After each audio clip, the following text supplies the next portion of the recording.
he had a really good individual session yesterday, and got green lights for returning back to team training today. So if he comes through the training this afternoon, then he would be definitely available also for the game. And he was not out too long, just for 7 days anyhow. So some good news in terms of him. Yes, it's all right. So everyone who was involved on Wednesday is also available for tomorrow, of course. So it's the third game within 6 days, and quick turnaround, and also the game was pretty exhausting, not just physically but also mentally. Anyhow, was a game on a top level for this level, and we will be there with some late decisions if we have to rotate a little bit or not. But in general, they all came through without any injuries, and they're all away. Championship is relentless, and you don't have any time to enjoy some wins or whatever. It was more like after the game, straight away you try to analyze this game in order to give them the message what was good, what do we have to improve, and then also to concentrate pretty quick on Luton, because championship is all about consistency and to deliver all 3 days, and for that we were pretty quick, also like in the work modus again, and for that not so much time to enjoy it. I don't mind. It's not about individual awards. By the way, we won't win individual awards anyway, so we will always miss them out for that.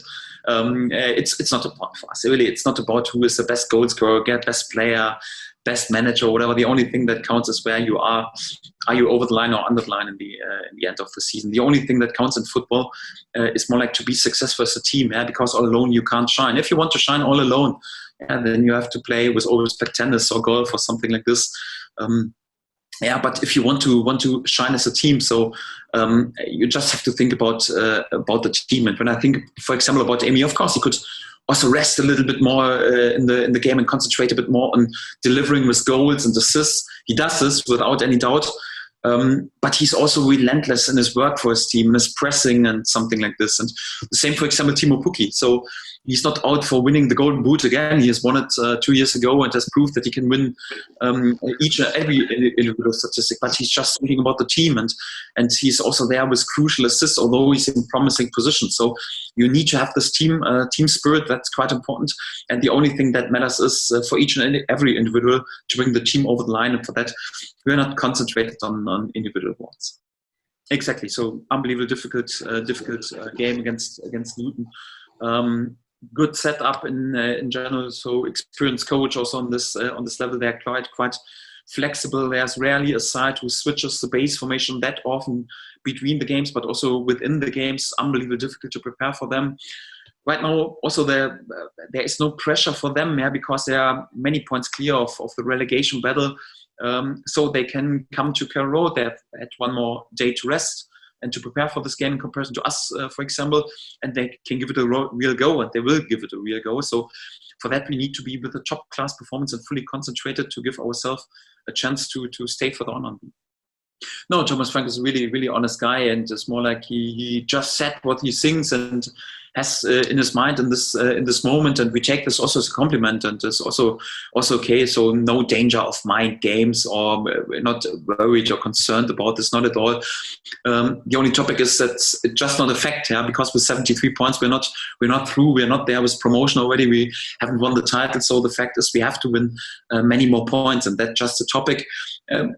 I totally value also that he thinks we are a really good side and have all chances also to finish in a top position. But the job is not done yet. We have to keep going.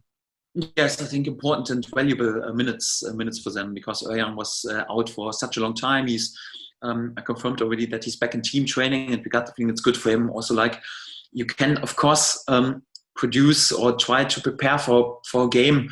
A normal game 11v11 on the training pitch, but it's always good to have 90 minutes. Also for the positioning, for the feeling, for the space, and especially for a goalkeeper. Also, like to have 90 minutes under his belt, it's quite important and good for his confidence and good for his rhythm. So for that, he's back, and that's quite good. And the same with Marco. He was with us during the whole week in team training. He looked quite sharp. Also trained yesterday with us as a team, and today we got the feeling, it's not that much need to change his squad that much for the game tomorrow.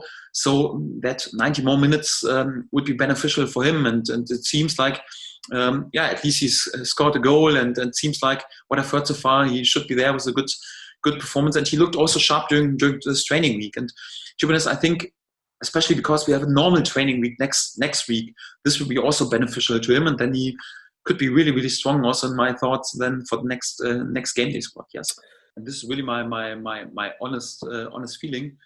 Consistency is not always the answer, if I'm really honest. So it's also, we have changed a little bit, as also like a bit I wouldn't label it too much our philosophy, our principles, our approach, but also we have changed. For example, also the squad. You could have also said, okay, we have played with midfield players anyhow who have proved they are fantastic on championship level and brought us to the title, but we got the feeling, okay, in this year we need a bit slightly different type of players, especially in the center of the park, and for that we have changed it. Of course, we stick also to several players who were important for us in the past and are also proving that they have this importance right now.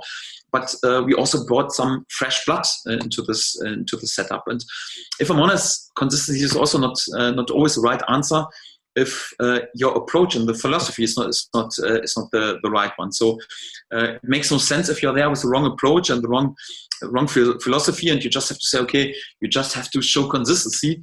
Or if you have the wrong people, anyhow, if you can have a fantastic philosophy, but the quality of the players, of the coach, of the sporting director is not top, then it makes no sense to be there with consistency. Then it also makes sense to make a change. But I think our consistency was quite important. Obviously, the key people thought that Stuart is the right choice, that I'm the right choice on the coaching, but I can't talk about myself. But it's also like we got the feeling, so we have the right principles how to play, we have the right values how to work, we have the perfect dressing room, and I would say many players who are exactly in the right place. And for that, then you also have to, although this football world is a bit crazy, I know this, yeah, then you have to be also like not like a flag in the wind, one day like this, one day like that. You have to stick to your beliefs, and this was quite important, is quite important.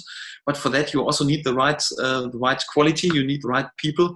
Otherwise, consistency is not always the right answer. So each and every club has to make the decision for themselves who is really the best positions in charge for sporting the role, head coach role, key players anyhow. And consistency is not always the right answer. In our setup, we got the feeling, it's probably the right choice.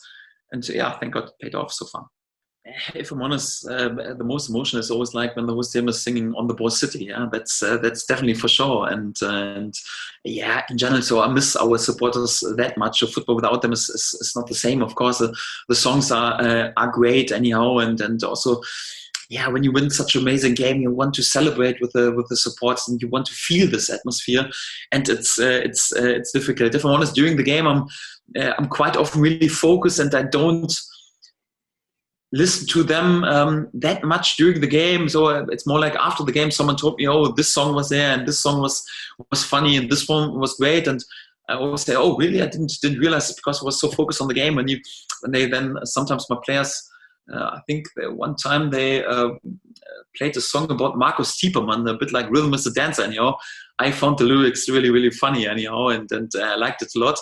But during the game, if I'm honest, I don't realize that much. I just feel a bit more the atmosphere. And of course, when you hear then the whole stadium, sing the oldest song in the football world, "On the Ball City," is always great. And you are reminded of your responsibility and what it means to work and to represent this club. And hopefully we can have this feeling all together pretty soon. Brilliant stuff. We'll get Dan to show you the Emi Buendia rap afterwards on YouTube. And there's a Daniel Farke rap they did as well. I don't know if you've seen that as well, so check it out. During our promotion celebrations, the players were brave enough to play it anyhow at one moment, because I think that also mostly I just drank tea, but there was also half a pint or something like this, and then they were brave enough also to play it. And yes, I've listened to it. There was also. And did you like it, Daniel? It was all right. And also, at least I can remember this night, I think I liked each and every song. And for that, I think it was funny and cool. Yes, sir.